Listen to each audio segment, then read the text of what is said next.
How does one identify a sect?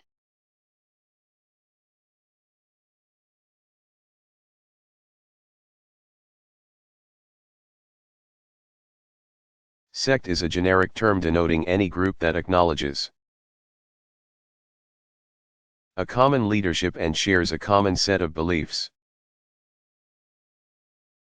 The word comes from the Latin verb sequi, to follow, and it has often been used pejoratively by members of larger traditions to refer to troublesome or nonconformist groups within their midst. An important characteristic of sects is their tendency toward greater exclusivity in membership. Based on the notion that true believers must measure up to a higher standard than the generality of people who call themselves religious. Sectarian movements are therefore often the result of attempts at reform within a religious tradition that some leader rising from the ranks perceives to have lost its original purpose. But if sects tend to up the ante for membership, they do not necessarily declare their distinctiveness on narrowly theological grounds. What they want is a morally committed membership for whom faith means a willingness to abide by stringent ethical standards. To gain entry to a sect, one has to demonstrate worthiness. But once accepted, all members participate on an equal footing. There are, of course, leadership structures. But governance tends to be communitarian rather than hierarchical. Sects often perceive themselves as taking a stand against the rising tide of secularization they see around them, faulting larger religious bodies for failing to direct a sufficiently challenging critique of the surrounding culture. Some sectarian movements have eventually moved back toward greater integration in society as a whole. And these are sometimes referred to as established or institutionalized sects.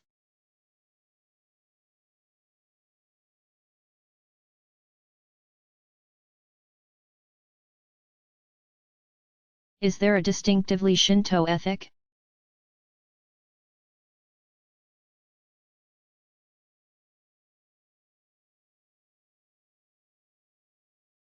Some have characterized Shinto as a type of naturalistic humanism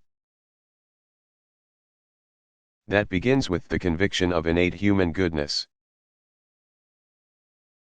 When evil gains the ascendancy, it is not because of some inherent or inherited human tendency. Evil advances whenever human beings lose their concentration on life at its simplest, most basic level. As an ethical ideal, the concept of Makoto means something like genuineness or authenticity.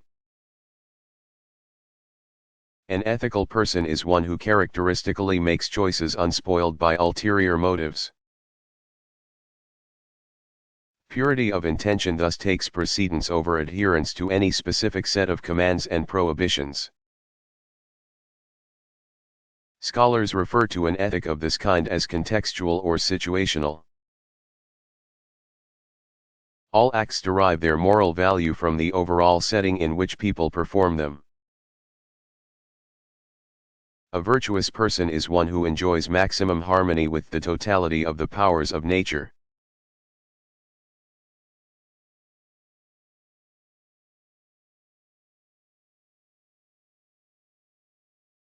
What role do views of life on earth play in Jewish tradition?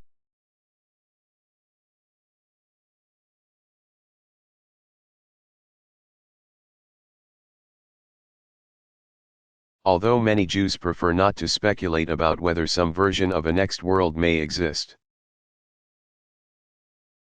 many others believe there will be some form of reward or punishment after death. Nevertheless, life as we know it deserves far more attention than any possible hereafter. Jewish tradition would agree with the poet Robert Frost's observation that Earth is the right place for loving. As a result, a major emphasis in Jewish tradition is the commitment to bettering the lot of humankind here and now. All of life is a gift worth receiving gladly and sharing with others. The well-known Jewish toast in Hebrew, Elichayim to life, sums it up. Wealth, success. The influence one can wield through involvement in community affairs all are an integral part of Jewish spirituality. To such things guilt is not an appropriate response.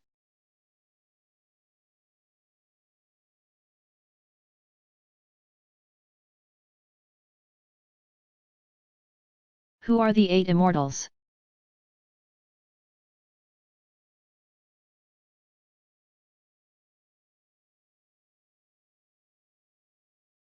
Three historical and 5 legendary persons believed to have achieved immortality figure prominently in Chinese religious lore. Daoist sources tell of many other mortals who have achieved immortality. But these 8 are especially important. Chinese religious lore contains many sets of 8 trigrams, precious objects, cosmic directions, for example.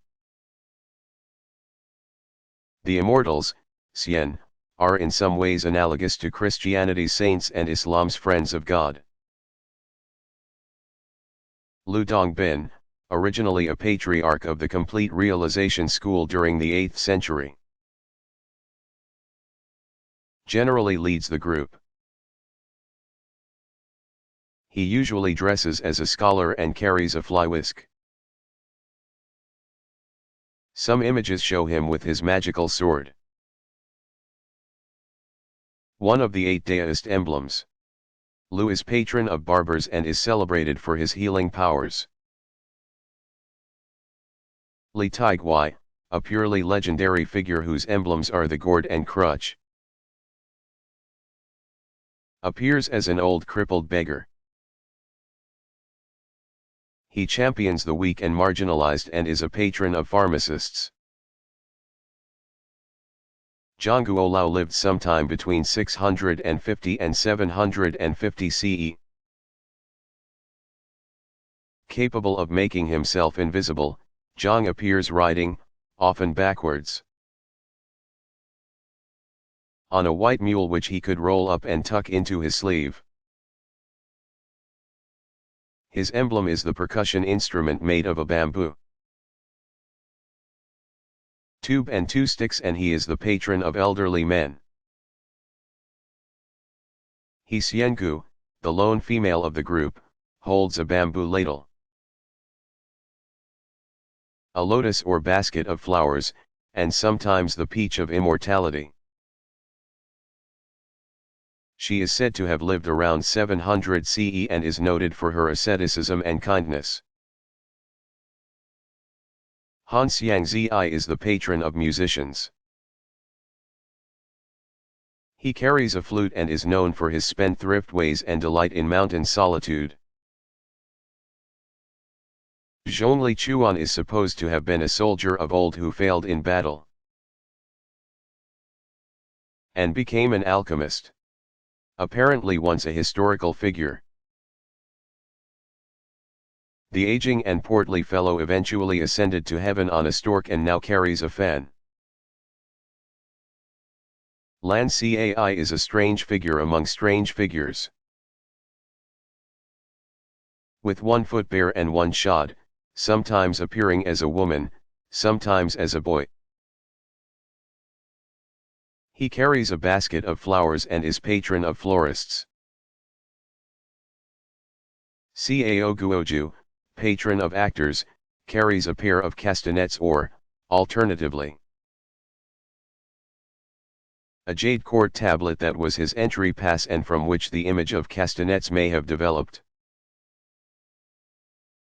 Tradition makes this eighth immortal the brother of a Song dynasty empress and dresses him in royal finery. The whole octet are still widely popular and sought out for their magical powers.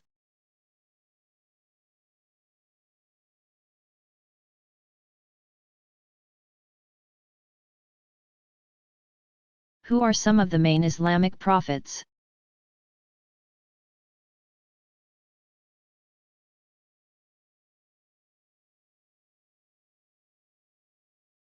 Among the main Islamic prophets are Abraham, Isaac, Ishmael, Lot, Jacob, Noah, David, Solomon, Job,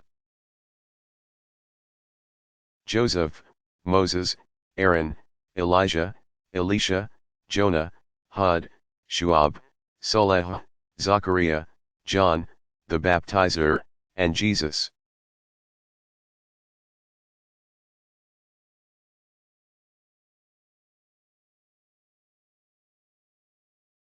Have prophets played a role in Shinto tradition?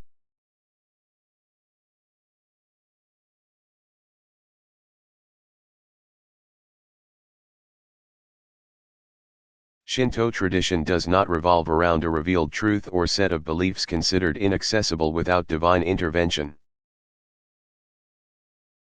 Therefore, prophets have not figured prominently in its history. Arguably Shinto's closest functional analogy to the classic prophet are the various founders of sectarian groups who criticized the imperial system. Not unlike the prophets of the Semitic traditions. Some of them have played the role of an accusatory conscience, especially in modern times.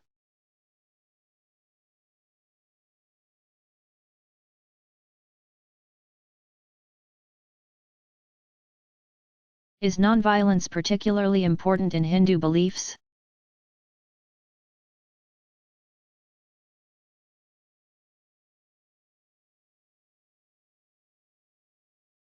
Leaders familiar with Dr. Martin Luther King Jr. may recall that he spoke of being especially influenced by Mahatma Gandhi's teachings on nonviolent resistance.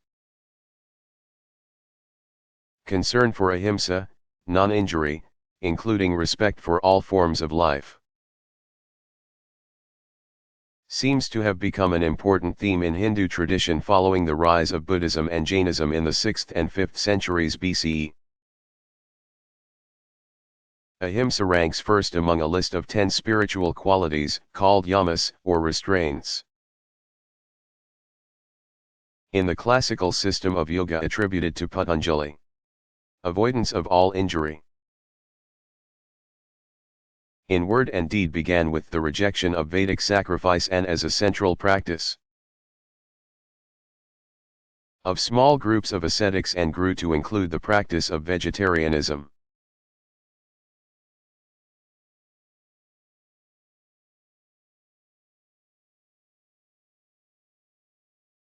What does the term revelation mean in Jewish tradition?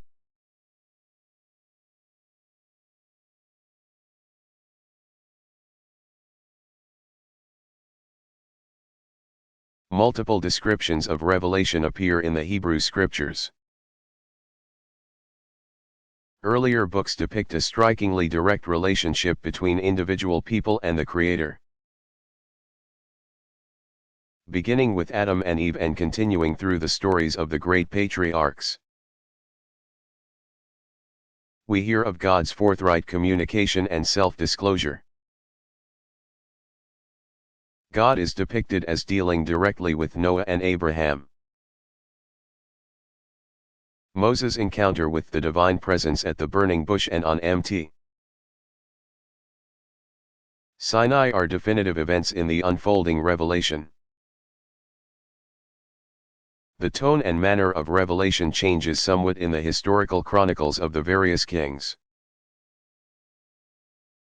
See especially I and 2 Samuel, I and 2 Kings, for visions were rare in those days. The sources suggest that God now reveals less through fantastic events and more through the agency of prophets sent to deliver a message, beginning with the court prophets of the early monarchy. Now the prophets hear the divine word not in storm or earthquake or fire, but in a still small voice, I Kings 19:9-12. When the great writing prophets, such as Isaiah and Jeremiah, deliver the message, they simply preface it with the words "Thus says the Lord." Even there, God appears as one who speaks clearly and intimately with select individuals. The Hebrew scriptures are as rich in this kind of imagery as any sacred text on earth. But the most important issue here is not the imagery with which the Scripture describes divine self-disclosure, but the content of the message. Revelation runs the gamut from sanction to solace, from unquenchable wrath to unfathomable mercy.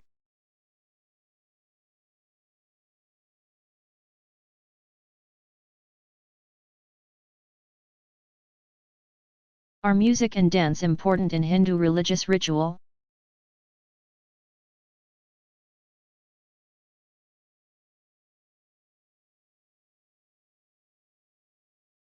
Ordinary daily worship is generally conducted without instrumental or vocal music.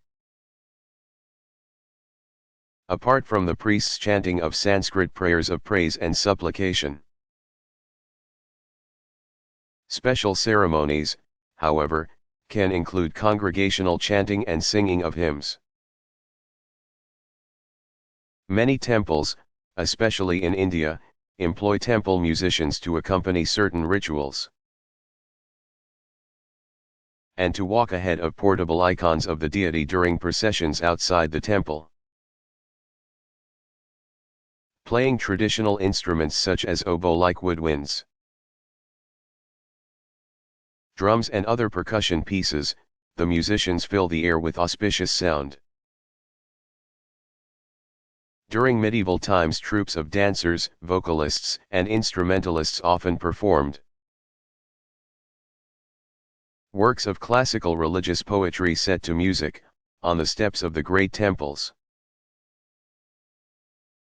Sacred dance reenacting mythic tales of the deities remains an important cultural treasure. But nowadays it takes the form of classical performance outside the context of religious ritual. Among the most popular dances are those that tell of the timeless romance of Krishna and his beloved Radha. Hindu tradition includes a vast repertoire of devotional vocal music in dozens of major languages and regional styles.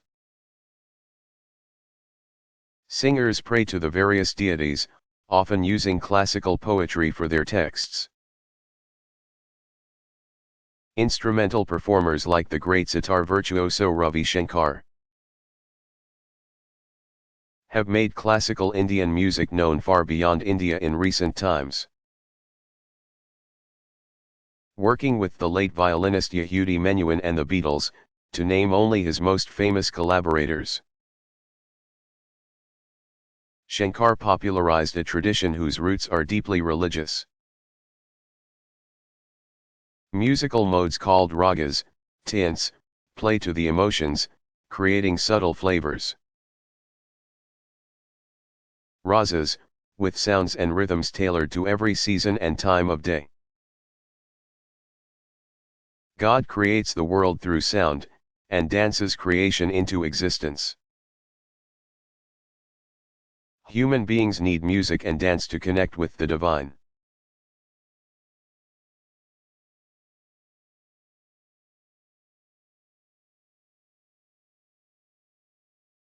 What other early sacred texts are especially important for deists?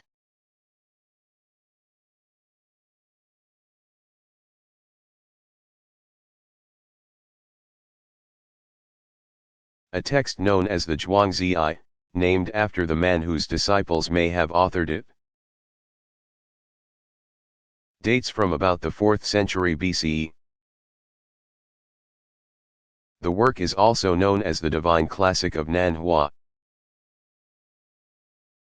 The town to which Zhuangzi was believed to have retired. Zhuangzi, the Daoist philosopher, c. 389–286 BCE, remains a relatively little-known figure. But the work that bears his name stands out as a foundational document in philosophical Daoism, whose interpretation of basic concepts also influenced many religious Daoists. In addition to its bold attacks on the inadequacy of Confucian teaching, the Zhuangzi presents essentially the same worldview as the Dao De Jing. Especially the importance of non-effort, wu wei, or unmotivated action and its political implications. Zhuangzi emphasizes the concepts of longevity and immortality that would later take on great significance for many religious Daoists. Perhaps more important is the concept of mental purification called fasting of the heart. Zhuangzi's teaching has become an important element in Daoist mysticism, speaking often of a kind of oneness with the Dao. A Daoist philosopher named Li Zi is likewise said to have penned a work that bears his name. That book, also known as the true classic of the expanding emptiness, however, was almost certainly of a later time, and Li Zi is probably a legendary figure, containing materials of many different literary types, especially narrative forms such as anecdotes and parables. The book was probably compiled around 300 CE. Its 8 chapters arrange their literarily disparate materials thematically, addressing such topics as fate and human freedom, problems in establishing ethical standards, and the challenge of following the Dao. Here for the first time we hear of the Isles of the Blessed, home of the immortals. Like the Zhuangzi, the later work speaks at length about the complete freedom experienced in becoming one with the Dao.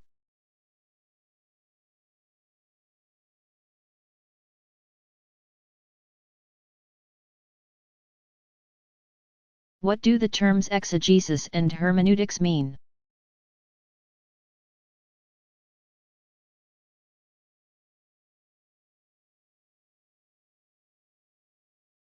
Exegesis is from a pair of Greek words meaning to draw out, ex equals out. Hegeomy equals to lead or draw, also the root of the word hegemony. It refers to the processes of reflection and study that allow us to interpret a text. Hermeneutics comes from the Greek word that means principles or theories of interpretation, hermeneutic. Whenever scholars probe a text, the U.S. Constitution, for example, they engage in exegesis that uses certain hermeneutical principles. A Supreme Court justice who prefers a more conservative approach, for example, might use a strict constructionist hermeneutics to interpret the Constitution. The idea is to implement the Constitution here and now,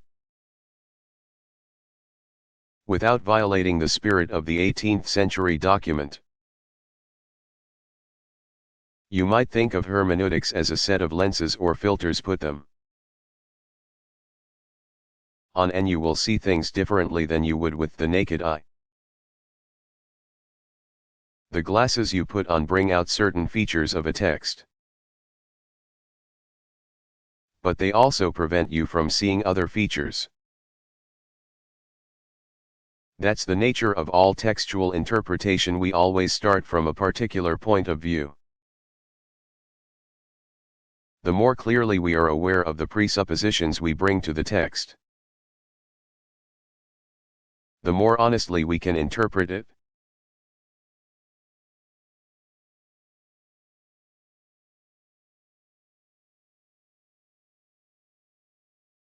Have prophets and prophecy figured prominently in Christian tradition?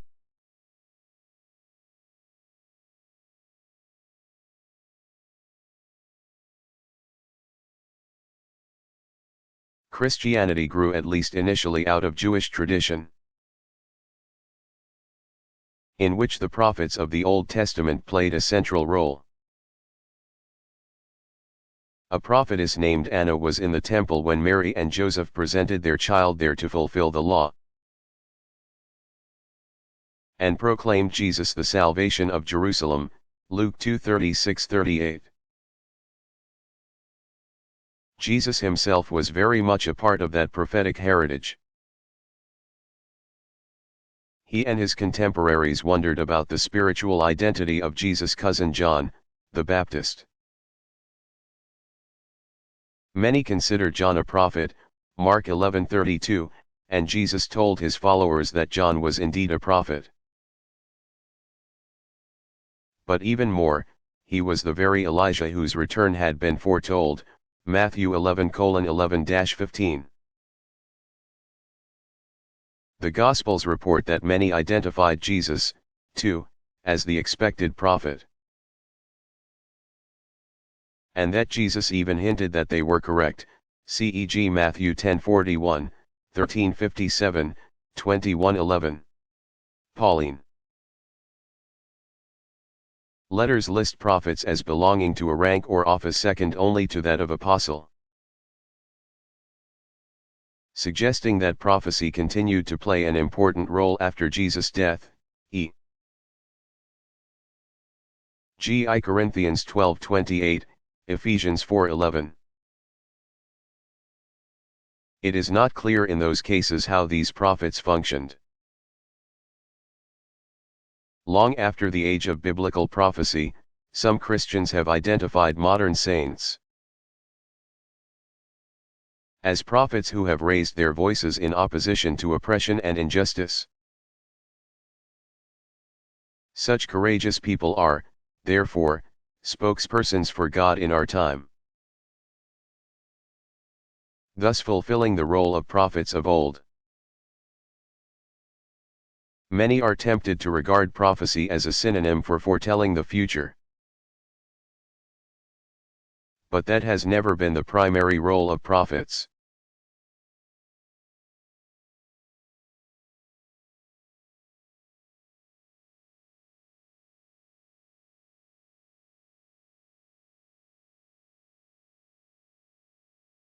What was the movement known as iconoclasm and why was it important?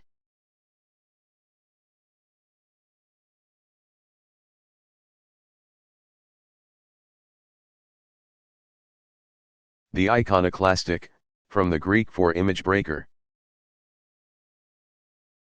controversy arose in the early 8th century CE and lasted until 842 CE.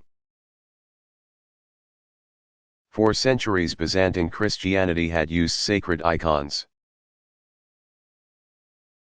but Emperor Leo III called the practice into question on the grounds that it prevented Muslims and Jews from converting.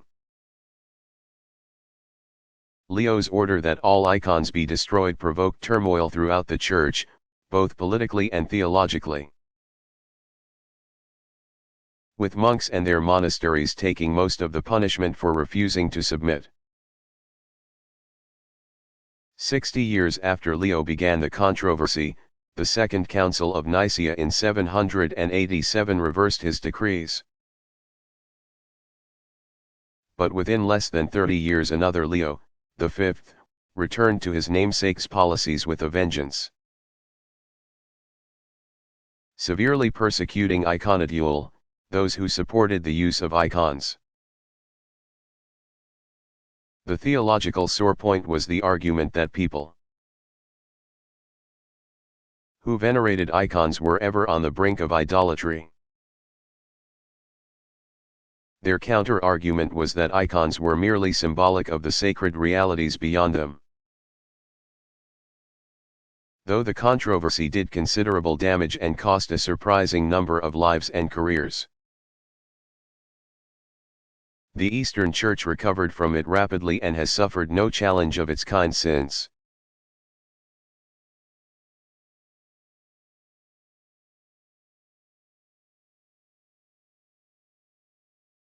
What were the Crusades and why are they important?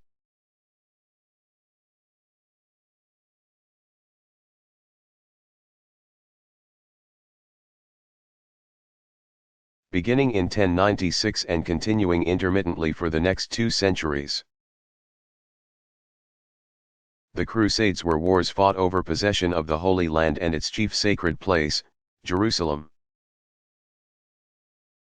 Muslims had been in control of Jerusalem since around 636, but the Christian powers of Central and Eastern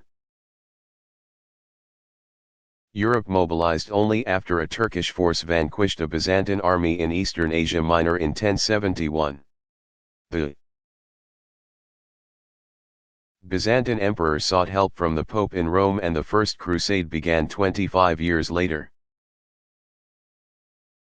From the Christian perspective, the first was the only genuinely successful crusade, resulting in the establishment of the Latin Kingdom of Jerusalem. An ill-fated Second Crusade was launched in 1147 in hopes of expanding Christian control. From 1099 till 1187, Crusaders held the Holy City and surrounding regions. Then, under the famous hero Saladin, Muslim armies brought the Latin Kingdom down and reclaimed Jerusalem. And in the following year Christians organized the Third Crusade. The English King Richard I the Lion-Hearted managed a truce with Saladin in 1192,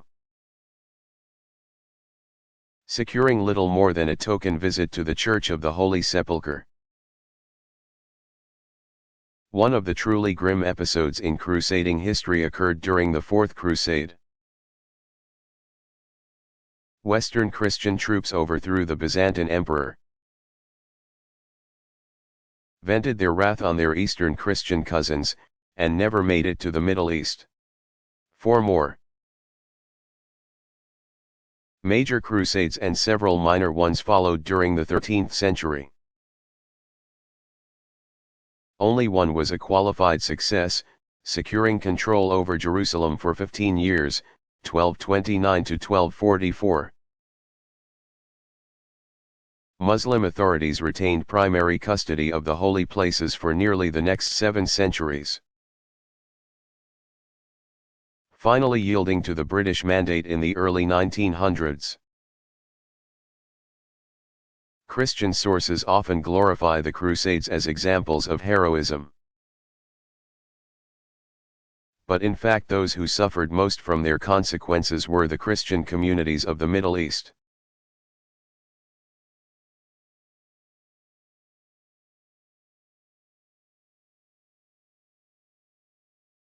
Is the term revelation useful in understanding Daoism or CCT?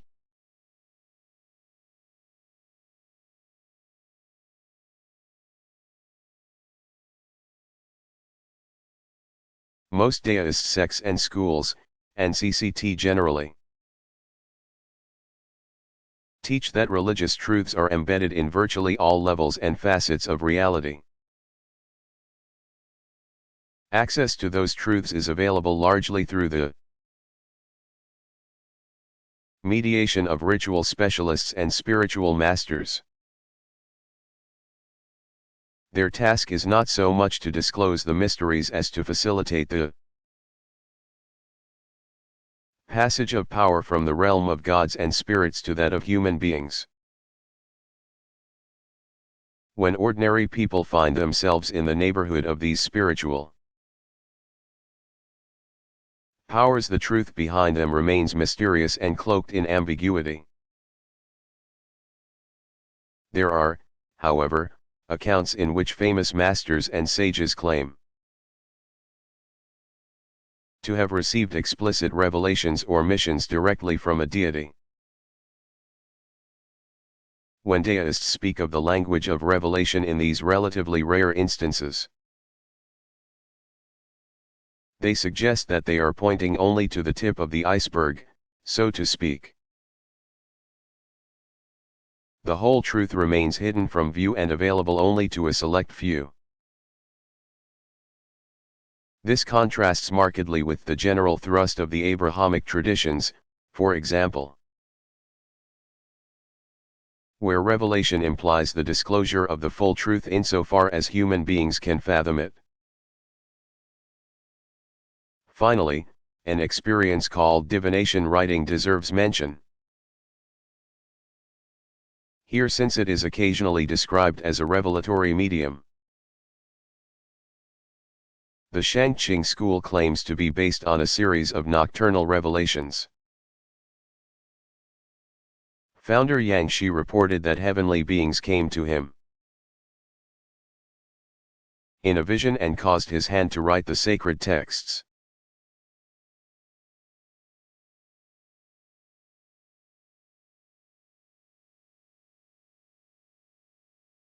Are there any organizations or institutions that have their own distinctive structures of leadership within any of the branches of Hinduism?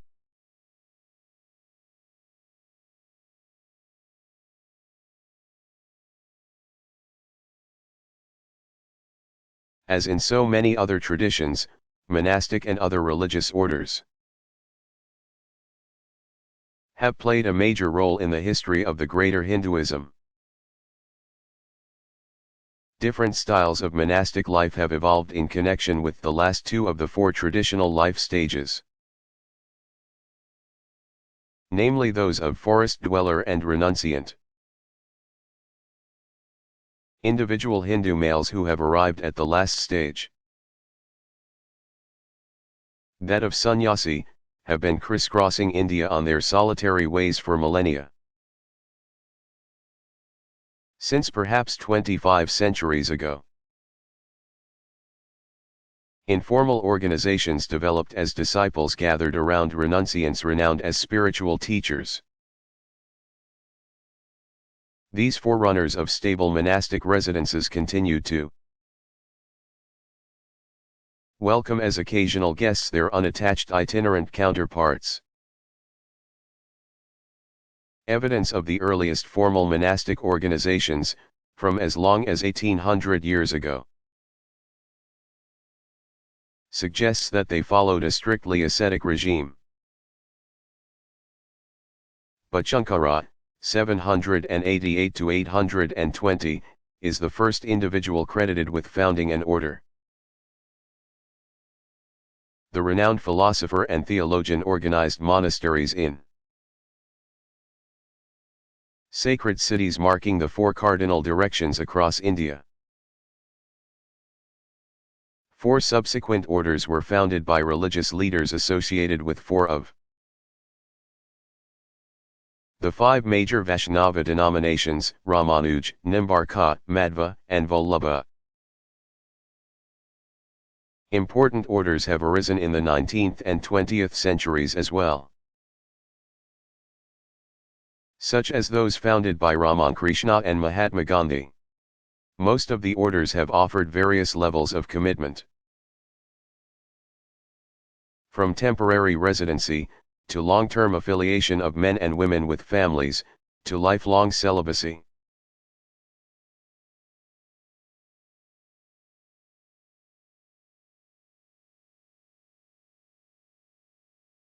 How are Jewish religious leaders chosen and given authority?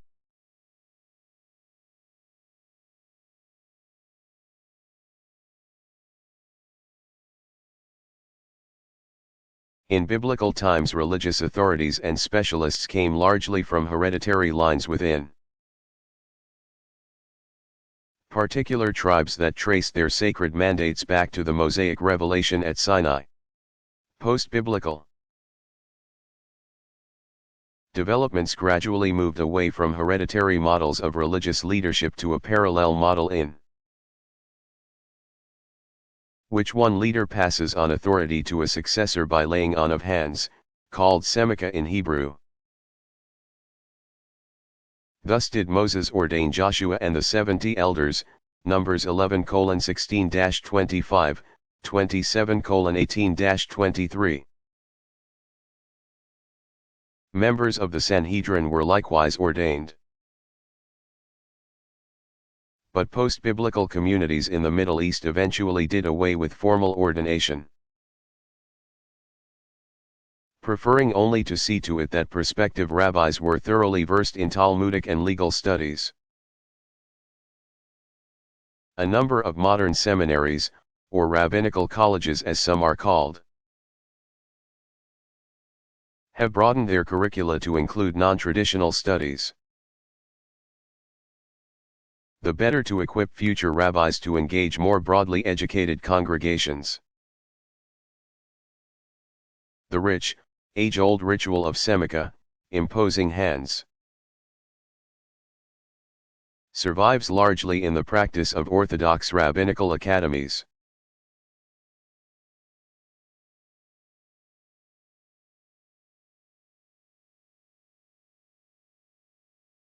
What other early texts are especially important for Muslims?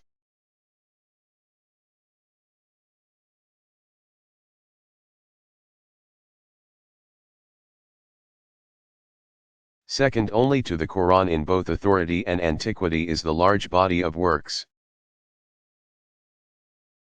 containing sayings attributed to Muhammad, along with hundreds of anecdotes about him. This material is known collectively as hadith, sayings or traditions, pronounced hadith. When Muhammad died, neither the scripture nor the prophets' words and deeds had been formally committed to writing. And even long after the Quran had been carefully edited, Muslims hesitated to produce written versions of Muhammad's sayings. Custodians of these prophetic traditions kept them by heart, much as the earliest followers preserved the Quranic revelations.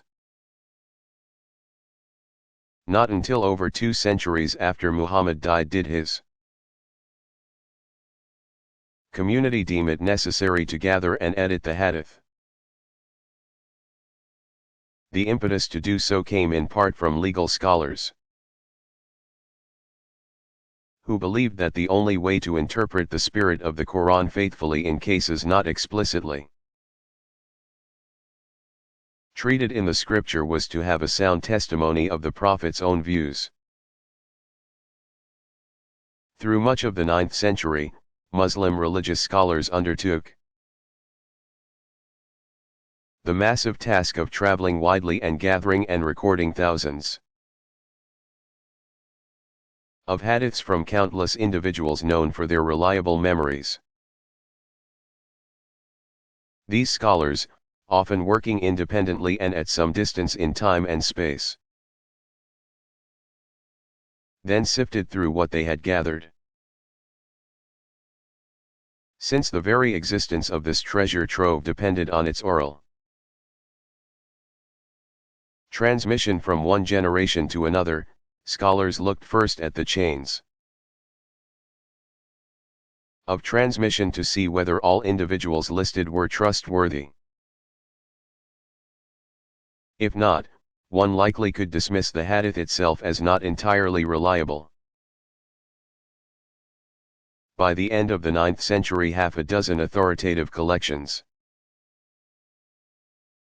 and many lesser ones as well, of hadith were available, complete with scholarly evaluation as to the relative soundness of each saying and anecdote. Muslims traditionally consider the content of the hadith to be divinely inspired, only expressed in Muhammad's own words, unlike the Quran, which is in God's own diction.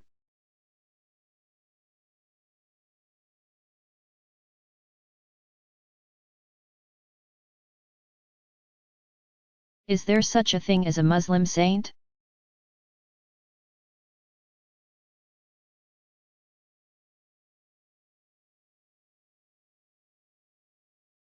In addition to sages and prophets, widespread Muslim tradition holds in high regard other individuals singled out for particularly intimate relationships with God.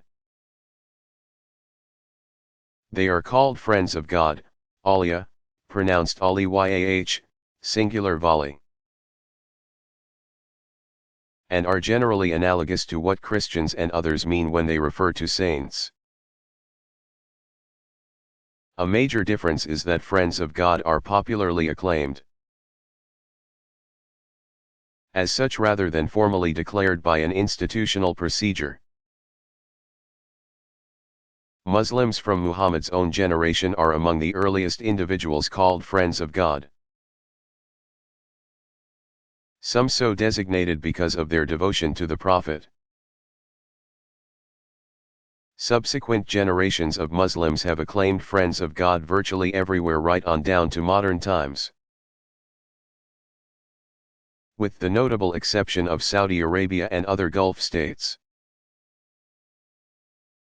There and in a few other places, modern reformers have sought to purge Islamic practice of devotional customs judged inauthentic expressions of Islam and distortions of core teachings. They have argued that beseeching friends of God for miracles is simply unnecessary, since no human being can mediate between the individual believer and his or her God.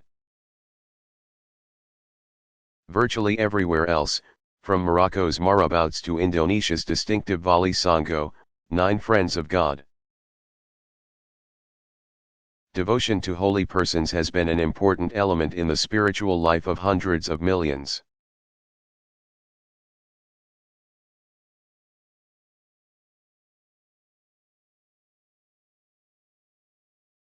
What solutions to the human predicament does Hindu tradition propose?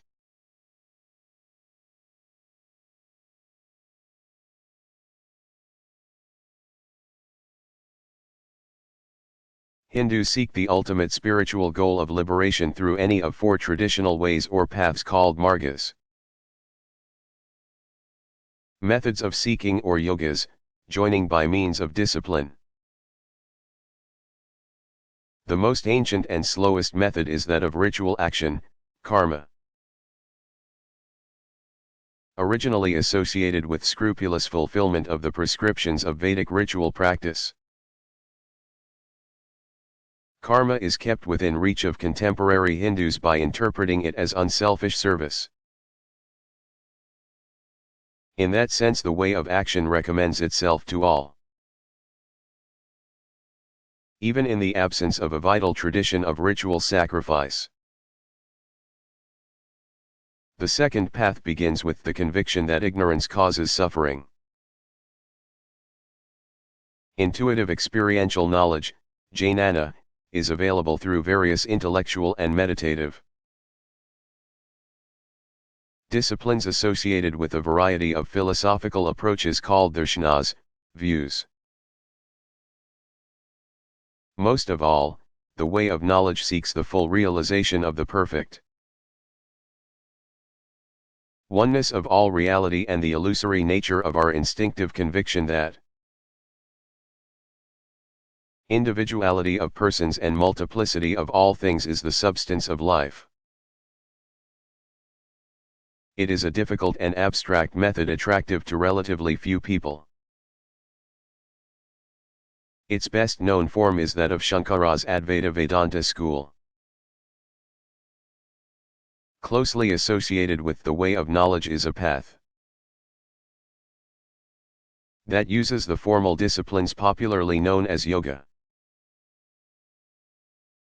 Proceeding from the conviction that suffering is the result of physical and mental distraction. Meditational yoga combines various physical practices, hatha yoga, designed to control one's physiological states, with belief in divine assistance toward higher contemplative states, Raja Yoga. Far more popular and accessible is the way of devotion or bhakti, participation. Whereas the way of knowledge seeks realization of a union that already exists in an impersonal ultimate reality, the way of devotion seeks to cultivate the union of the two distinct parties to the divine human relationship. Bhakti means dedication to a personal God whose love, mercy, and grace elicit a response of complete faith and surrender. It proceeds from the conviction that suffering arises out of separation from one's divine source and goal. The devotee approaches God in full confidence of divine protection and the hope of salvation.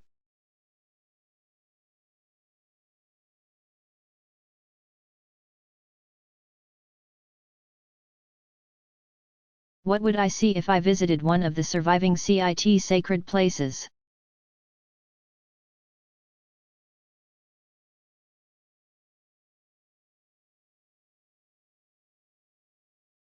Beijing's Temple of Heaven, Tiantan, is perhaps the best example of such a site. The Chinese long ago mastered the art of creating monumental public spaces, as the temple demonstrates admirably. From its southern gate to the northern wall, the complex stretches half a mile along its main ceremonial axis. The compound covers an area larger than that of the Forbidden City about 2 miles to the north, and it is some 4 times the area of its original northern yin counterpart, the Temple of Earth. Whereas the temple compounds devoted to the feminine earth and moon are square in plan, those of heaven and sun are round-shouldered at their rear perimeters and squared off, like a large U shape, at the opposite ends where their entry gates are located. Confucian literati concepts of hierarchy in authority structures and in family lineage are based on a patriarchal model, and are evident in these as well as most other traditional Chinese structures. As you enter the main southern gate of the Temple of Heaven and walk north, you come first to the altar of heaven. It is a square enclosure surrounding a circular terrace of 3 concentric tiers round heaven surrounded by square earth, as in the overall plan of the site. The altar's symbolism includes its use of 9 courses of pavement on each of its 3 levels, 9 being the maximum level of yang energy. The posts in its surrounding railings, numbered in multiples of 9 on each level. Total 360, recalling the totality of degrees in heaven's circle. The circular hall of harvest prayer at the northern perimeter of the compound also stands within a square enclosure. Symbolizing the firmament, the triple-roofed structure stands on 2 concentric circles of 12 columns apiece. Reminders of the months of the year and the Chinese reckoning of 12 units of time per day. 4 larger central columns inside the circle symbolize the seasons. Like the altar, the hall sits atop a triple-tiered circular platform. Geometric and numerical symbolism abound.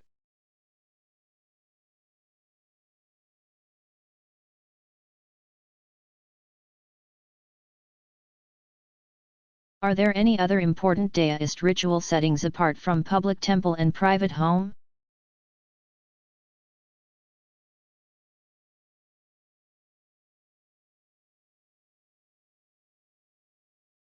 Perhaps the most common Daoist sacred space is the spectacular, yet temporary structure unobtrusively called an altar, 10. usually set up in large open fields or vacant lots.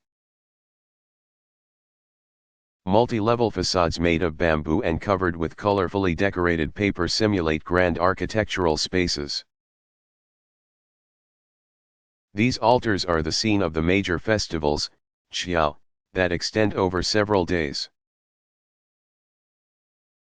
They enshrine such popular deities as the Jade Emperor and Zhang Ling.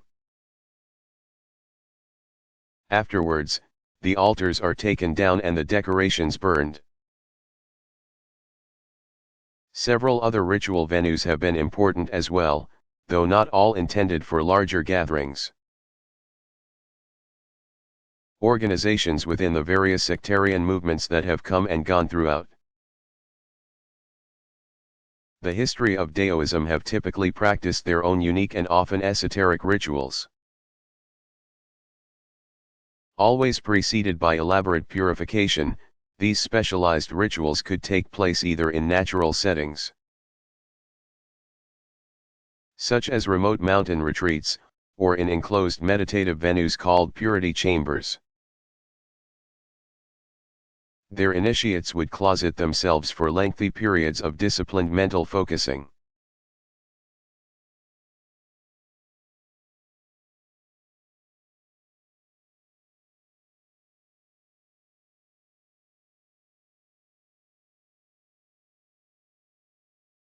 Are racial and ethnic issues a significant factor in religion?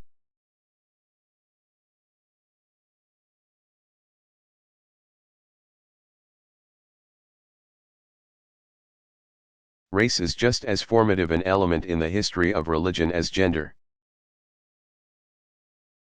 When religious traditions expand beyond their regions of origin, they must adapt to new cultural, racial, and ethnic circumstances. If political power accompanies the tradition's expansion, the social balances in the new territory will very likely call for change in the expanding tradition as well as in the lives of the local populations.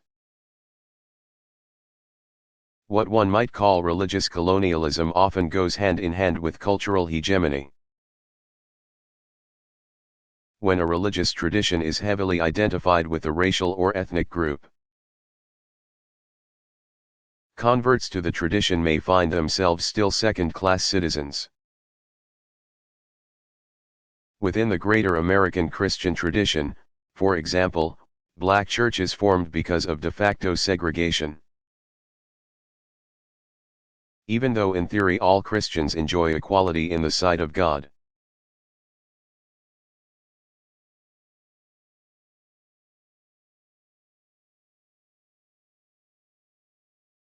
What were traditional criminal sanctions?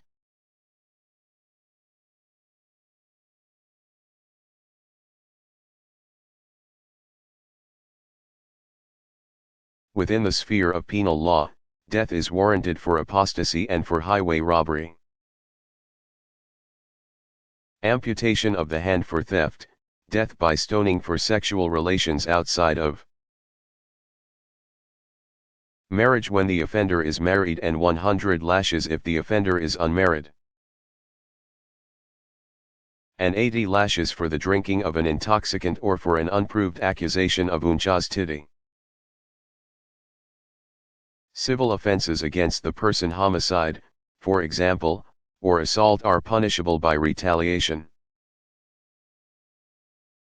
with the offender subjected to the same treatment as the victim. In such civil cases, only the victim or his family has the right to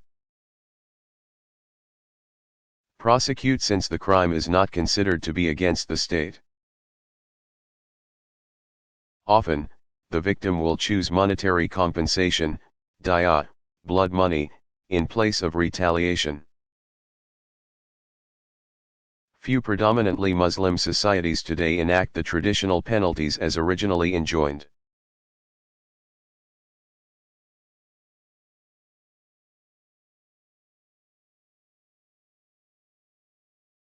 How do Shaivites honor Shiva?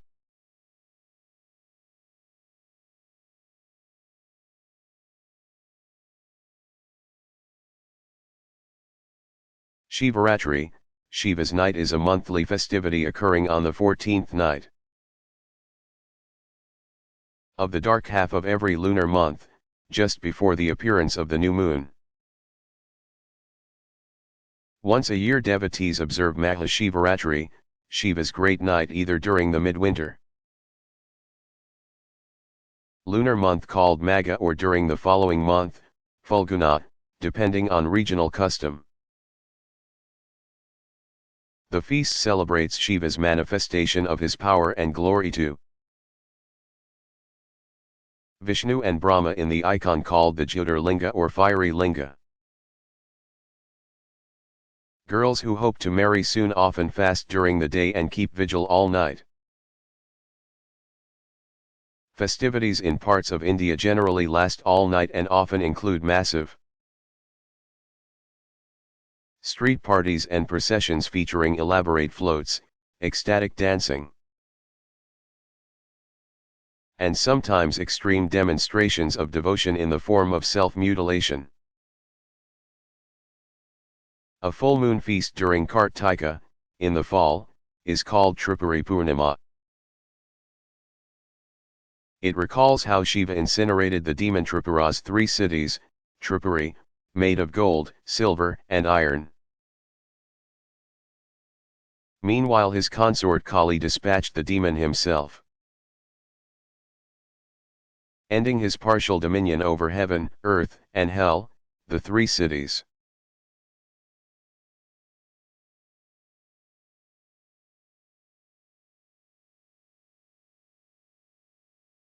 What is sacred time?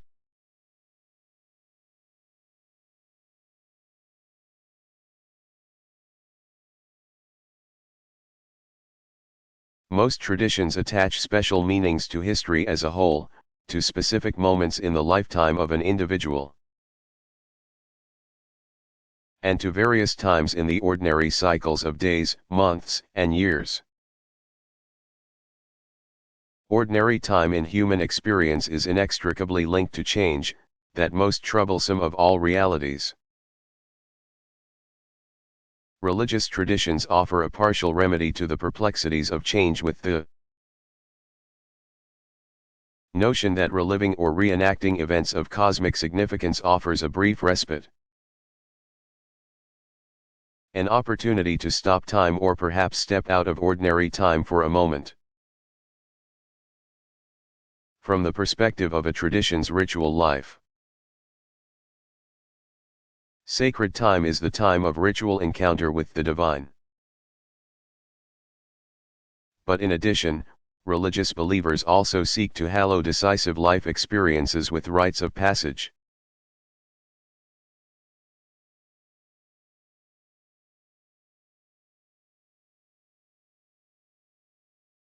What is the season of Advent? Why is Christmas so important for Christians?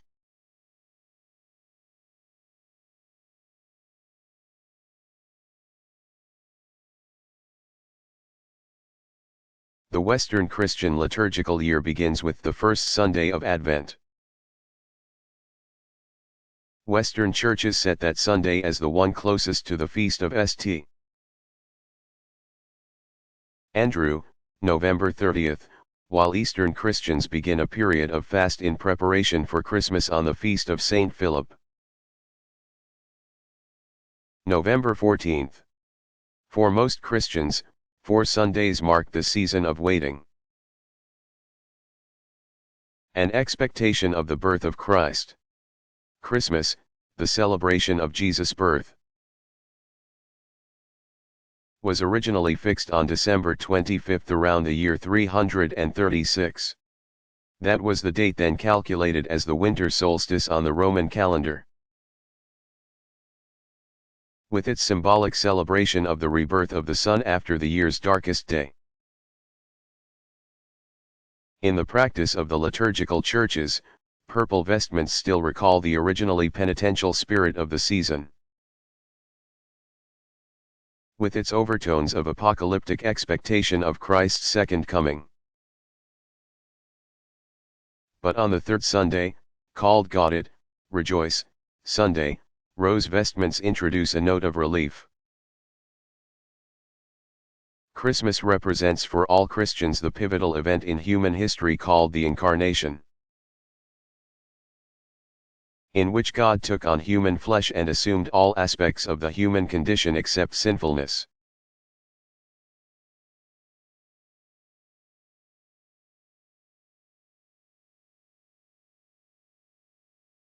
Is there a distinctively Buddhist ethic?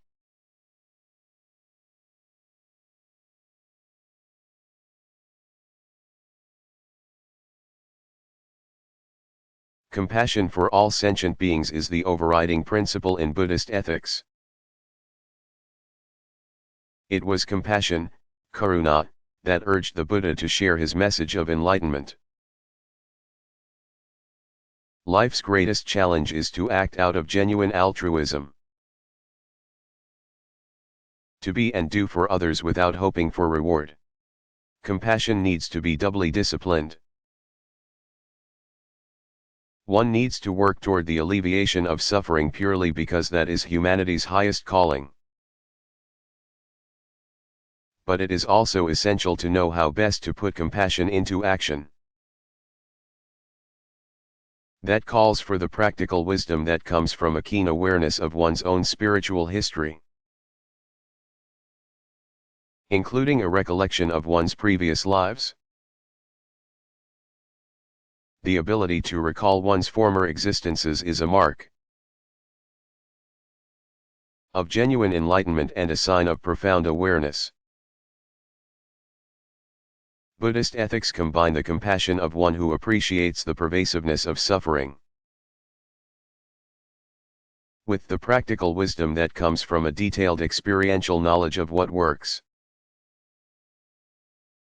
The result is a virtue called skill in means, upaya. In other words, it is the motive for behaving ethically compassion. The framework within which to choose a course of action wisdom, and the resources with which to act.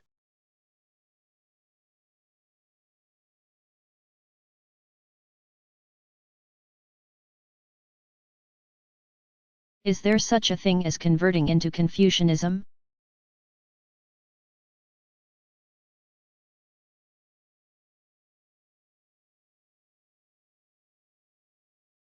Since Confucian tradition has been so deeply identified with Chinese culture, the notion of converting into the tradition is virtually meaningless. That is not to say that individuals have not been so highly attracted to the teachings of the tradition that they espoused it as a philosophy of life. But so much of Confucianism is inseparable from such practices as ancestor veneration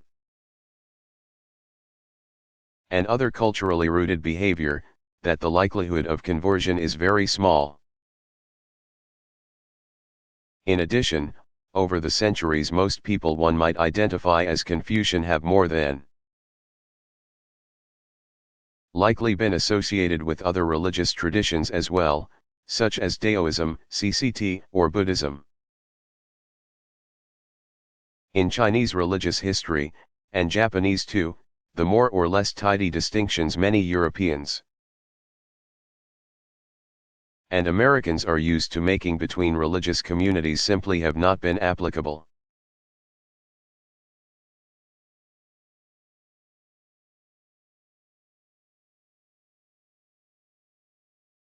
What are santos?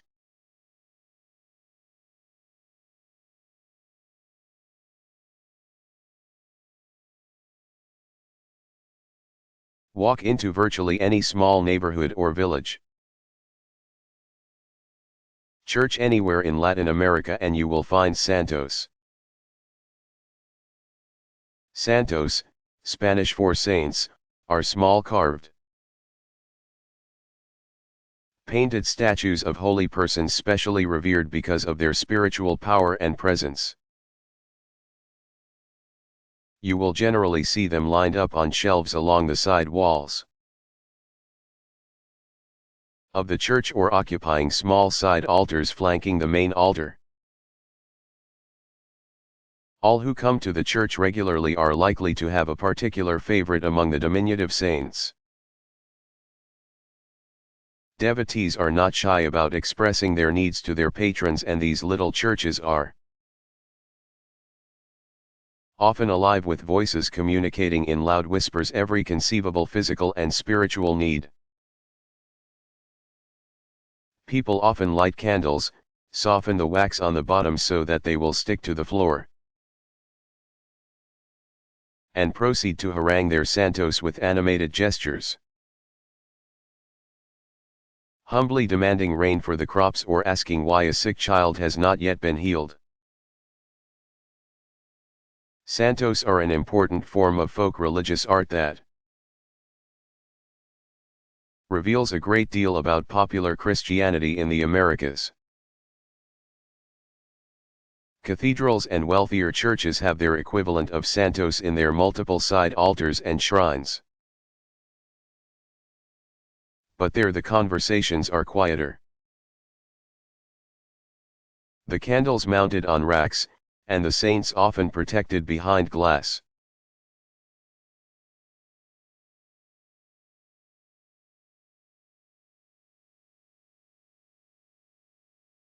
Is there a central teaching authority for deists?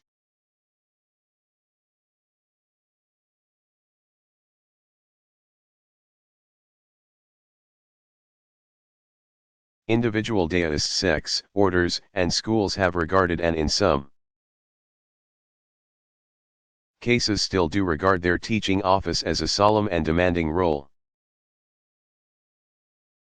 But on the whole, deists do not think of themselves as following any particular teaching or adhering to a particular orthodoxy.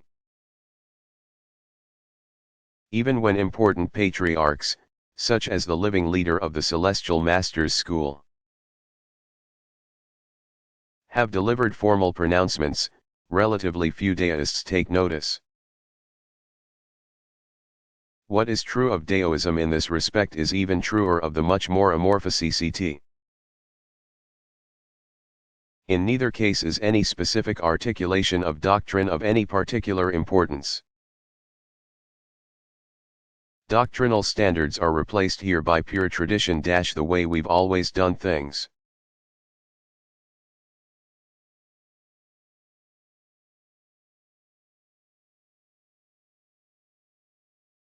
What is a lama? Is it anything like a rinpoche or a tulku?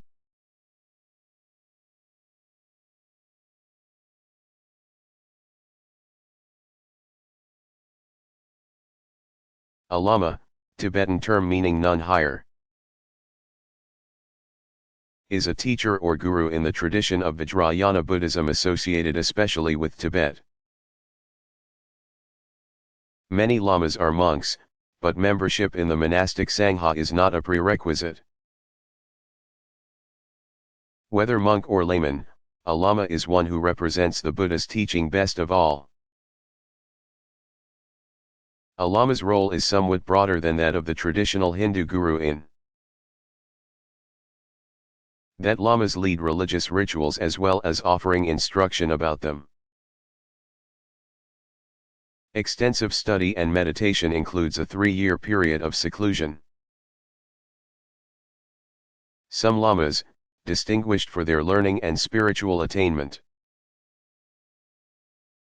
receive the honorific title of Rinpoche, precious being. Some Rinpoches have the further distinction of being considered reincarnations of some earlier figure. A tulku, transformation body, can reincarnate the spirit of former leaders of a religious order or even be manifestations of a Buddha or Bodhisattva. In every case the individual tulku deliberately chooses to be reincarnated in a particular time and place, whereas the average person does not exercise such discretion. When certain signs appear, religious officials must investigate carefully to determine whether a possible tulku meets all the criteria. The three lamas currently most visible and influential are the Dalai Lama, symbolic leader of the Tibetan people. The Panchen Lama, generally considered the Dalai Lama's spiritual representative. And associated with the Buddha Amitabha, and the Bogdo Lama who leads Mongolia's Buddhist community.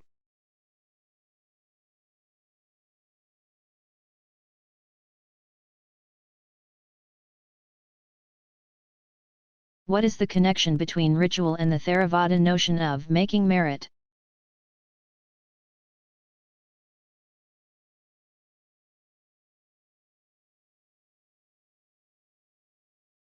Some actions and attitudes take on a special ritual dimension because they are associated with the two essential spiritual activities of making and transferring merit. Actions that make merit for the individual store up positive energy needed to overcome the inappropriate craving that can prevent one from achieving liberation.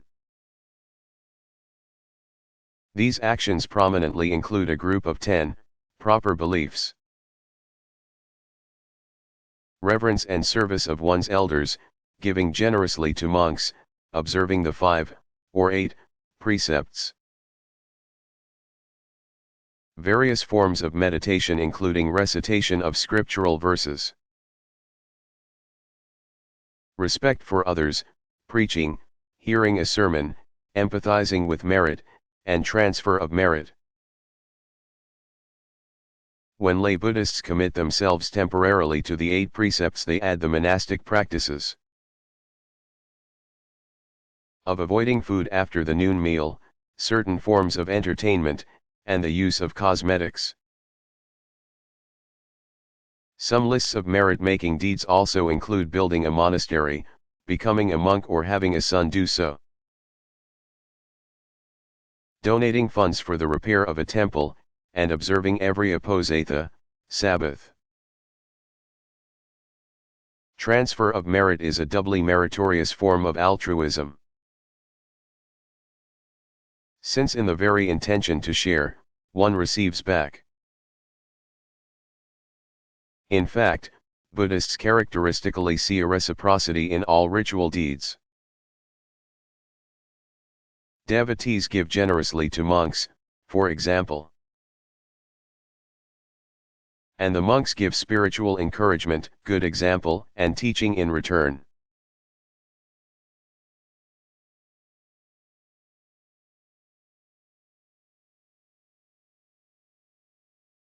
Are dreams and visions important to Buddhist tradition?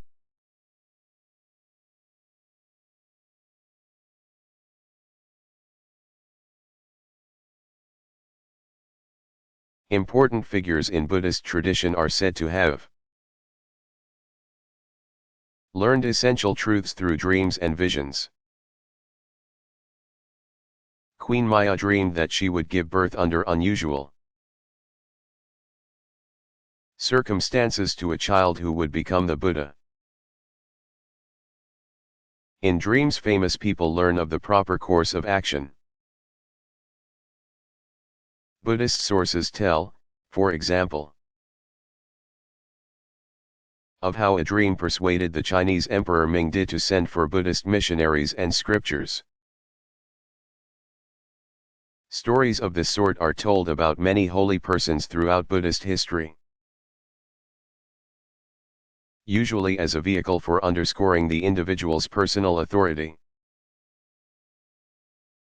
Accounts of dreams and visions are by no means uniquely Buddhist, of course, and tell us more about the tone and feel of popular Buddhist lore than about the tradition's central teachings. Visionary meditative techniques, a different matter altogether, are of great importance in some Mahayana schools. Esoteric schools, such as those of Tibetan Vajrayana Buddhism, use mandalas as visual aids in complicated techniques for creating mental images. The meditator generates a visionary world patterned on the mandala. in which the divine and the human interact and all distinctions vanish. Simpler visualization techniques are used in the more popular Pure Land tradition as well. Facing west, the meditator visualizes the sun setting, and water turning into ice. Gradually, the mind fills with images of a golden land with crystalline streams, lotus-filled lakes with golden bottoms, and shores of diamond sand. As the Pure Land, with its myriad jeweled palaces, takes shape in the mind's eye, the meditator sees the Buddha Amitabha and his attendant bodhisattvas. At length the meditator visualizes himself being reborn into that happy land enfolded in a lotus flower.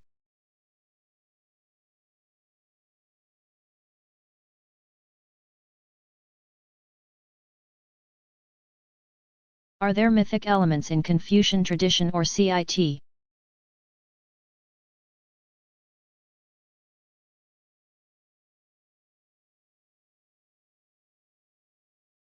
Confucius looked to history for lessons about life. The stories he found to have the greatest educative value were those about human beings. The truly great and the mean-spirited alike, who had shaped life in the Middle Kingdom for good or ill. The high exemplars were themselves people, the rulers and sages of old. Like his Indian contemporary the Buddha, Confucius preferred not to commit his time and energy to discrediting the stories of the gods and superhuman heroes of his culture. He was simply convinced that, whatever their powers and prerogatives, the subjects of China's myths could not relieve human beings of their most fundamental responsibilities. The ultimate divine favor, Confucius believed, was a climate in which people could turn their full attention to the everyday realities of family, livelihood, and the betterment of society. Still, under pressure from Taoism and Buddhism,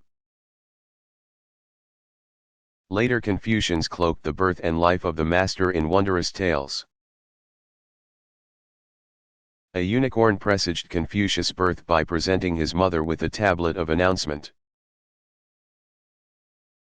A pair of dragons and 5 ancient men symbolizing the 5 directions appeared in the heavens on the day he was born.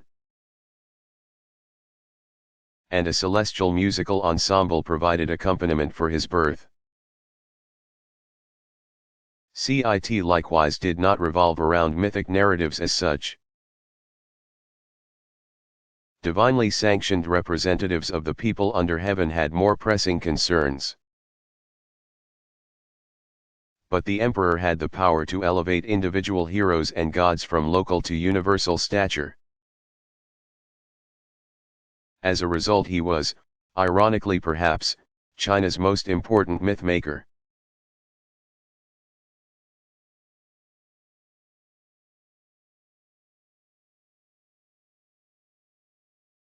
What does one do to convert to Islam?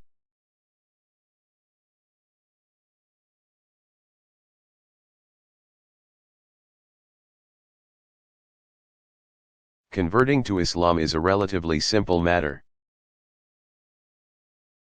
Interested individuals have typically already done some basic study of the tradition.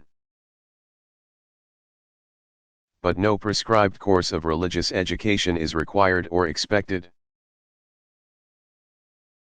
Naturally, most Muslims believe that the more converts know about the tradition and its history, the more likely they can make an informed decision.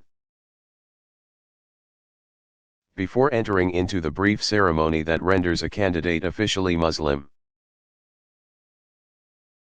the convert performs the major purification ritual called ghusl.